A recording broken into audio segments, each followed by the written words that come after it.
Love is the highest vibration.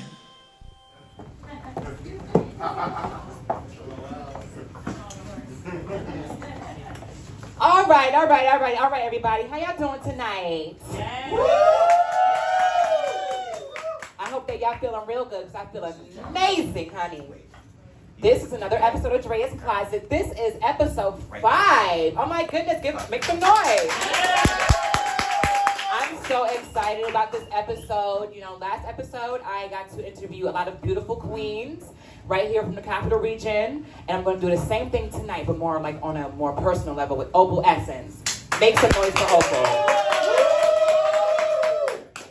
Okay, now let me pull up my notes. Hold on. All right, y'all. So, like I said, shout out to London and Rock for making this all happen. And shout out to the House of Precise. What's up? Also, so before I get started into the episode, I want to make, a couple announcements about some things going on in the community. So this weekend, August 24th, I will be doing a back-to-school giveaway partnered with Downtown Nutrition. Yeah! Time will be 12 to 3 on Saturday at 27 North Pearl Street. And we're giving away over 200 book bags and so much school supplies. It's amazing. And I'm actually so honored because tonight my son Bottega in Phoenix made wonderful donations for that tonight. I want to say thank you so much. Thank you. And another back to school giveaway is on September 1st, London. Shout out to London. I don't know the details on that, but she is having her own. Make sure you check out her social medias and get into that because we have to share the love. Follow the Renaissance Gardens. Exactly. Follow the Renaissance parties, everybody. And if you didn't know, I will also be performing tonight at Waterworks after this. So period. Okay? Yes. All right now. So, give it up for Rich, the bartender. Thank you for this spare drink, honey. Okay, I'm gonna need it because I gotta be at work at 9:30 in the morning, so I'm trying to pay it. I'm over it. I didn't realize I had to work at 9:30 in the morning. I thought it was 1 p.m. I'm gagging. I'm not gonna hold you. So pray for me, everybody, please. I'm serious. Yeah, no, I'm so serious. And then also we have drink specials, $2 shots, right, London? That's right. Exactly. And then we also have a drink special on the trash can drink, right? Trash can. Right. That's okay, right. Yeah, I'm on it. All right, guys. If you have not already, please make sure to subscribe to my YouTube channel, Dreyas Closet. That is Dreyas Closet, okay? And if you're watching, make sure to subscribe to the YouTube channel. It all helps. I'm almost at 100 subscribes. Yeah! You know, prior to this season, I was only at 37, and I wasn't really given much life. But with this season, I'm doing all pre-records, and it's going on YouTube so that we can really get the traction there. Yeah. Away from Facebook, right? So I'm really happy about that, and thank you. Every subscribe counts. I don't care if it's a ghost account, bitch. Follow it. Period. Okay? But shout out to everybody in the building. Phoenix, you look amazing. Lola, you look amazing. Raquel, Emily, all my girls look amazing. Okay? All right, now, who's ready for my motherfucking special guest? Now, she is a lovely entertainer. She is funny. She is witty. She's always doing some extra shit. Okay? But that's my sister, and I love her down. And without further ado, let's welcome Opal Essence! Come sit with me, sister. Wait, where your mic at? Hold on. Where the mic at? Hold on. I got this mic. Oh my God, not her poppers. No, we just had it. Hold on. Hold on, yeah, we just gonna get the mic. It's all right. Gives me a little time to do it. Yeah. Oh, go ahead, do your popper. Little entertainment. Say no to drugs. She said extra. I'm extra. How you feeling tonight? I am feeling litty. You litty? I'm a little litty. But I'm also having a good time. Rocks is always the vibe, so love that. Always a fucking vibe. Thank you so much for including me. I appreciate this. Absolutely. I've been waiting to do this, just like I've been waiting to do all of these episodes with you fabulous girls, honey. So, with that being said, we are going to get into some amazing questions that I have lined up They are very inclusive. I think that they are phenomenal questions. You know, being that you're an entertainer, so many people get to see you on stage, but we need to know exactly like who you are and like you know how your thought processes are and things like that, right? Yeah, exactly. So we're gonna start it right off, okay? So the first question that I have for Miss Opal is, what inspired you to start doing drag, baby? Okay, so think about this. Little gay Opal in high school, Okay. living her little gay boy fantasy, and then her friend is like, have you heard of this TV show? And I'm like, no girl, I don't watch TV. I don't watch movies, I don't watch TV. I watch Disney and that's about it. And she's like, no, but you need to watch this TV show. You're a theater kid. And I'm like, okay. I like to dress like, and she told me about the show. She's like, have you heard of RuPaul's Drag Race? We all know RuPaul's Drag Race. Bro. But I am a Drag Race baby, but in a different way. I was a Drag Race baby in a way that I had nobody to teach me how to do drag. YouTube was still not full of drag tutorials. Right. YouTube was not the YouTube you have now. Right. So I will say I was a Drag Race baby, but I didn't base my drag off of Drag Race. There's a lot of Drag Race queens now who have seen Drag Race and they're like, that's how you do drag. I can relate to that though, because I Yeah. didn't do that as either. We learn by process of elimination. Yeah. And I so have my that's so important. influences, but yeah, no. We got our influences. Everybody's influenced by the show a little bit. Yeah. But there's some girls who are like, I don't want to do drag for drag. I want to do drag to be on RuPaul's Drag Race. Yes, that's a great goal. That was not my only goal. Would I love to be on Drag Race? Yes. Absolutely. But is that the only reason I'm doing drag? No. Because that is not what drag is about. Drag is a riot. Drag is an art form. And as I dug more into that after learning about Drag Race, I realized there's so much more community-based actions we need to be taking in drag. Right. It's less about the TV show. It's much less about the TV show. Is that a great goal to have? And getting on that show is a great platform to have? Yes. But drag is not based off of Drag Race. Drag happened way before Drag Race. There was a black man doing drag a long time ago. And he was the first drag queen ever. And I believe the black man was a slave and he was doing drag. And he was doing it for the other slaves. That is how far back drag goes. Drag is so much further than Drag Race and all that catty bullshit and all that ka. Right. Drag is about the community and about the being there for everybody. Right. That's what I gotta say. That's amazing. So with that being said, how did you come up with your drag name and persona? Well, there was the... What'd you say, bitch? We ain't going there. Don't get me started. I have some poppers in my system. But I had a different drag name before this. We won't go there. She's banished. She's dead. She's long gone. Forget all about her. What was her name? I can't tell you her name. She's banished. She's banished. You know, she's banished. There's a reason she's banished. But my friend looked at me and said, you know what? This is what the education process is. She is whispering over there. Look at little blondie over there. She is a person we don't need to have in the world. And I said, you know what? You're right. Education is an important process. You can only learn by being educated, and that is step one. And they educated me because nobody else was. And so they were like, I think this would be a great fit for your name. You love pastel colors. You love gems and like sparkling and stuff like that. Yeah. And so an opal, it's my vibe. I love pastels. Yeah, no, I love that color. It's very iridescent and pretty, and I love that. And I love a little bling bling. Yes, you're always in a very cute, iridescent, sickening number, ain't you, bitch? I love a little gag, a little sparkle. A little razzle dazzle. A little showgirlish, but not too showgirlish, because that's not my vibe. Really? Okay, so can you describe me your process of getting into drag, like from makeup to costume? Like, let's see. So most girls will start with like an idea of a look. My idea is to make pieces I will wear over and over again, and that I can use multiple ways. Right. So for example, I made this wig today. Oh, really? In about an hour. Work, bitch. Come on. In about less than an hour. Let's be real. I was at another bar doing some wigs.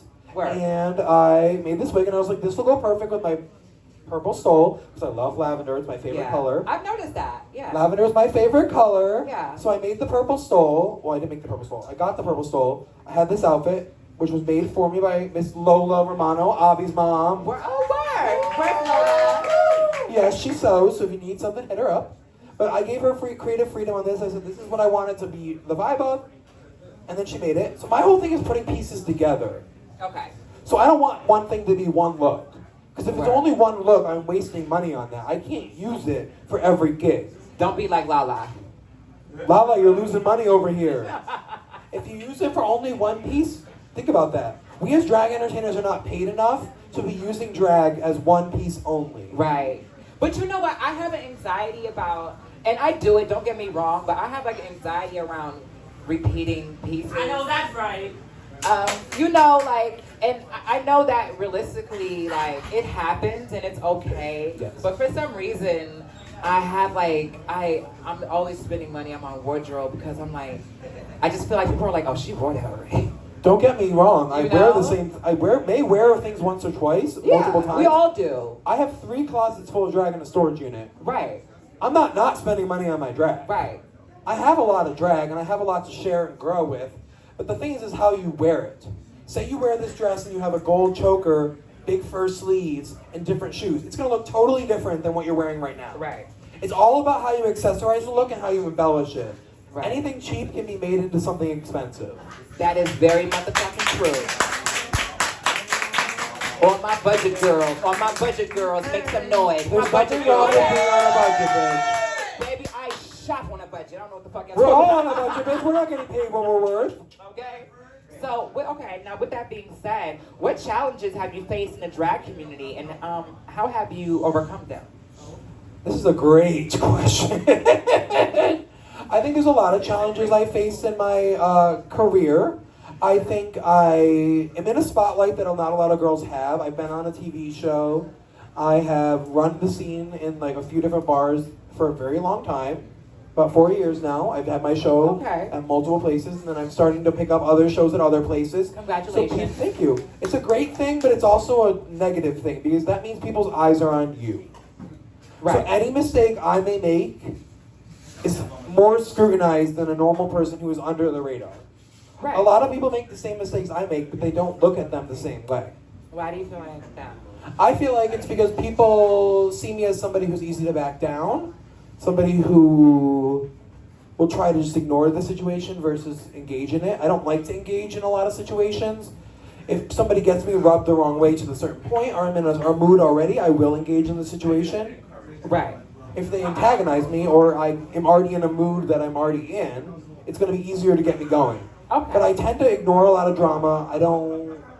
I have had drama, don't get me wrong. There's been a lot of issues and I regret a lot of them. But the thing is that I try my hardest to stay out of drama. People always have my name in their mouth sometimes, and I will retaliate against that.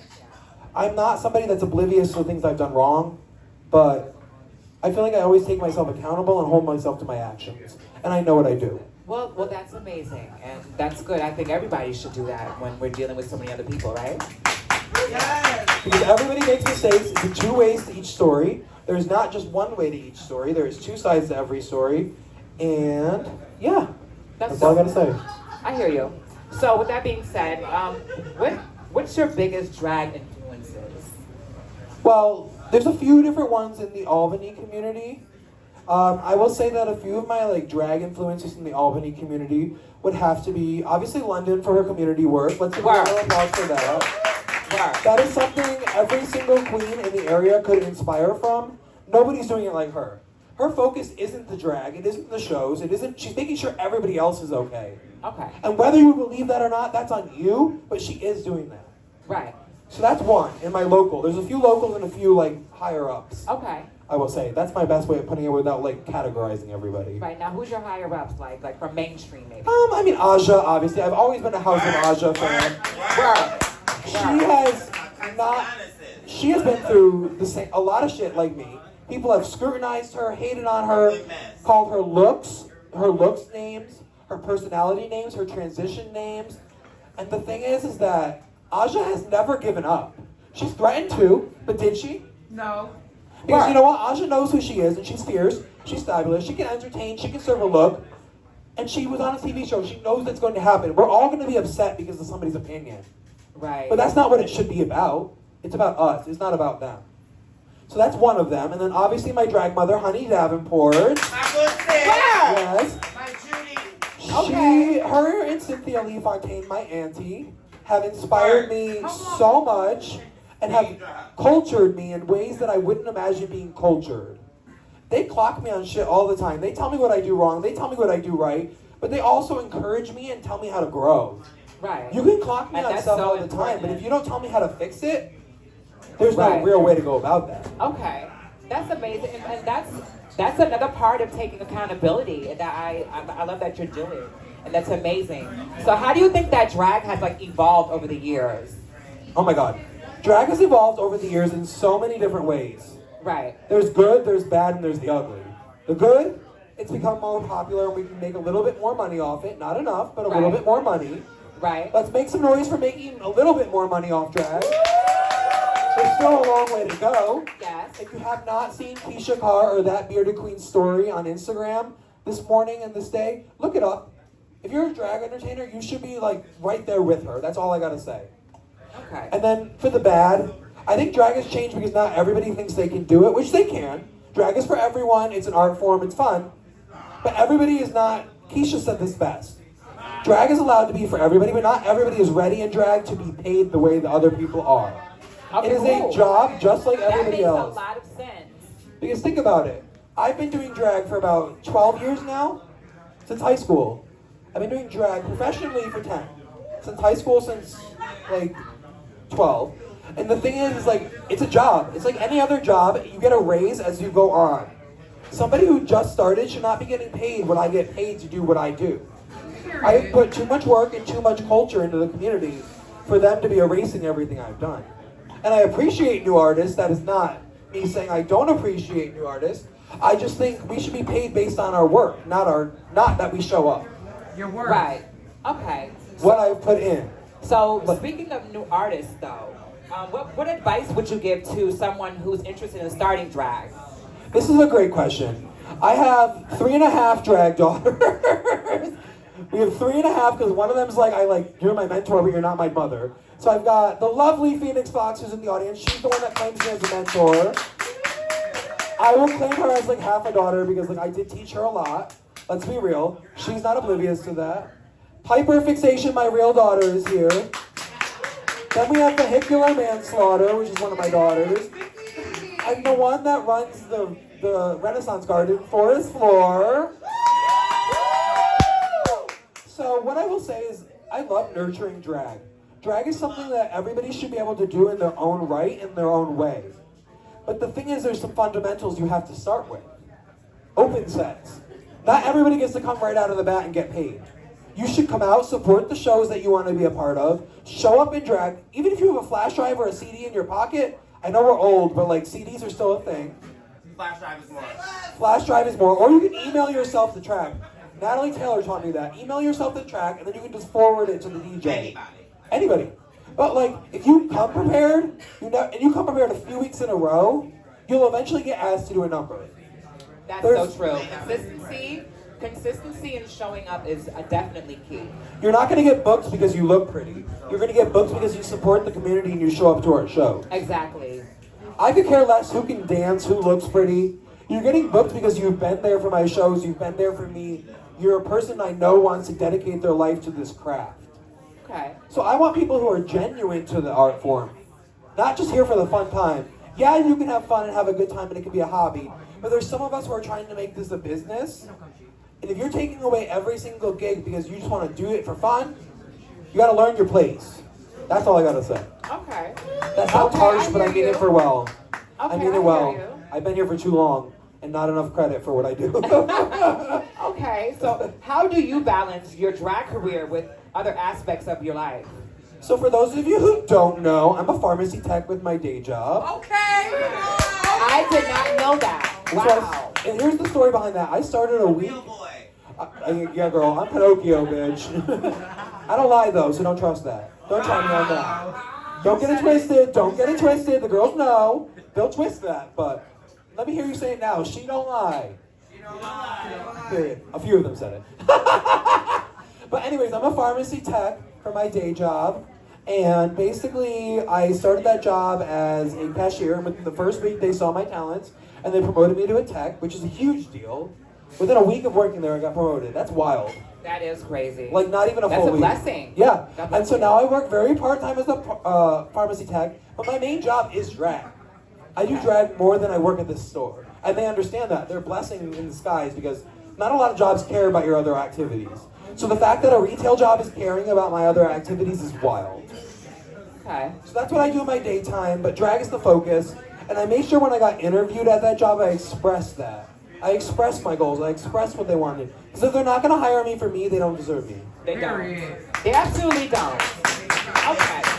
I absolutely love that answer, you know, because at the end of the day, it's very hard trying to have that balance. Especially in Albany, bitch. They don't understand that because we're not New York City. It's so true, unfortunately. But with that being said, and for everyone who is just now coming in, you are now watching a live episode of Dreyas Closet. And if you have not already, please subscribe to my YouTube channel, Dreyas Closet. Y'all better subscribe so you can see me on there because I know the lighting is divine. It's So- demure. Concluding that part of the interview, what message do you hope to convey through your performances? I think my message I hope to portray through my performances is that there's no such thing as perfection. Everybody has a flaw in drag. Do not let any of these bitches fool you. There is no such thing as perfect drag, no such thing as the way to do drag. There's ways to do drag, but there's no such thing as a perfect drag queen. And I think people need to start understanding that drag queens are going to have their flaws. Drag queens are going to be messy. We are at a bar. Let's be real. We're getting drinks, we're getting alcohol, we're doing other things. Yes. There's no such thing as there are sober drag queens, they're lovely. Let's be real about that. Not everybody has to drink, but drag needs to be seen as an art form and respected for whatever it is. Not just the perfect polished queen. It could be somebody who's just starting. We need to treat them just as well. That's amazing. Did you guys hear that? Say it again. I don't think they did because they were chatting. Say it again for the No. people in the back. They heard it. I didn't hear it. They heard it. But so, how do you handle feedback or criticism from the community regarding your booking decisions? So I think everybody's gonna book different people. Yes, we all learn from our mistakes. That's a big part of a thing. And I think the thing is for me, it's being accountable. There are opinions that are going to matter more to me. Like if a person of color who tells me that there's something that's happening with a specific entertainer that is not okay, I should listen to that. As a person who is not a person of color, it is not our place to decide that position. And that is something I've had to learn. And I'm always looking out for the benefit of the doubt for people, but there are some people that just do not deserve your benefit of the doubt. You can give them as many chances as you want, but they will not grow from that. And for me, I need to start listening to people in the right way and not the wrong way, because there are wrong opinions. Opinions are opinions. They're not facts. But some people have fucked up and don't deserve your chances, and that's what I gotta say. Okay. So that's tea. That's tea. So there has been some controversy regarding your booking choices. Can you share your perspective on the issue without getting too deep into it? That's an amazing question, I agree. I think the thing is, oh yeah, they're all listening now because they want to hear me dish the tea. Me too. They're shady little bitches. Come on now. But I think the thing is I make mistakes. We're all human. Not everything's going to go the way it plans. Things happen. People make mistakes. And if you hold them to that full standard and you never forgive them for simple mistakes like that, but you're letting other people rampage around here doing other shit, fuck you. Like, I'm sorry, but like... Wait. It's quiet in here. Let's re-ask the question and let you answer the question directly. Yes. Say that again. How do you handle feedback or criticism from the community regarding your booking decisions? I think at the end of the day, this is a great question. Now that I'm hearing it again while it's quiet, I think at the end of the day, nobody's doing what I do. So for all these little mouths to be running and talking and chitter-chatting, tell me how you're getting a Drag Race girl to drop her price from $6,000 to $2,000. Tell me, because none of you bitches can do that. Period. That works my life off for 10 years now to meet these people and become networking co-dependents with them and co-workers. So for all these people running their mouths and not being able to do what I can do, I'll see you on the playing field. So I have another question. Do you feel that entertainers who perform for free should get paid at other gigs? And if so, would you hinder that? I think it depends on the gig. The reality of it is, not everybody is ready to be paid the same booking fee that some people. Like for you and me, I feel like we've been doing this long enough. We're on the higher rankings. We put lots of effort and money into our looks, and we do performances and have worked our way up. A lot of the girls nowadays are used to having open sets and stuff like that. We didn't have that. When I started drag, I showed up and I was like, I would like to perform. There was no open set. So for example, like, we had to work and network to get where we are. A lot of the girls now have open sets. They kind of just came into the place and they are good. They have amazing talents and they're very well deserved of being paid. But I think some girls need to realize that we all start at the lowest ranking and we go up. So are you saying that other people who are booking should use more discernment on how they're distributing payment amongst... She's ready to get me going tonight. I think it depends on the gig. Like if I'm hosting and I'm putting the money and the effort into the flyer, the promotion, the collecting the music, and I'm doing all that, yeah, I deserve to get paid more. But if I'm being asked at a gig to do a gig and it's a certain fee for everybody, and I agree to that, that's fair. I'm just saying, like, for example, my parties. Right. I'm hosting the show. I make the flyer. I collect the music usually. I make the lineup. I make sure that the whole event is set up from head to toe. I should be compensated for that. I shouldn't be hindered for that. Whether somebody else gets to show up and perform 2 numbers is different. They should get paid. I agree. Everybody's paid their worth. But I think there's a difference between getting paid what you're worth and getting paid a flat rate. Look at my poppers. That's how you know it was real, honey. Give it up for Opal for being so transparent with us. Girl, These are not easy topics and not easy waters to navigate at. Especially when it's going to be permanent. Hello. And that's one thing I will say for everybody out there. I'm an open book. I'm not somebody that, like, I may say a lot of shit. Is it ending? Oh, look at the camera. No, I'm done. I'm new to this whole film thing. I've never been on a TV show. But one thing I will say is, I'm an open book. If you want to know something or you have a problem with me, come to me straightly. Don't beat around the bush. Don't do all that bullshit. Because you're just going to make a fool of yourself. So nice try. So what steps are you taking to ensure diverse and inclusive lineups in your shows?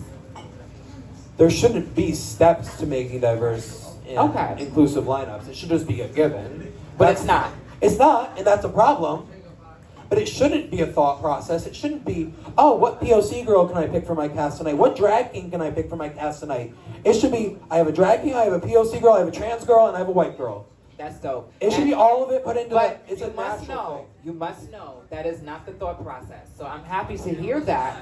Oh, it's not the thought process, but it should be. It should be. Because some of these girls with the pasty cast need to change that up a little bit. Okay. Because there's a lot of entertainers who are speaking out now and saying that they are willing to do shows, they are willing to do gigs, and they are not getting booked.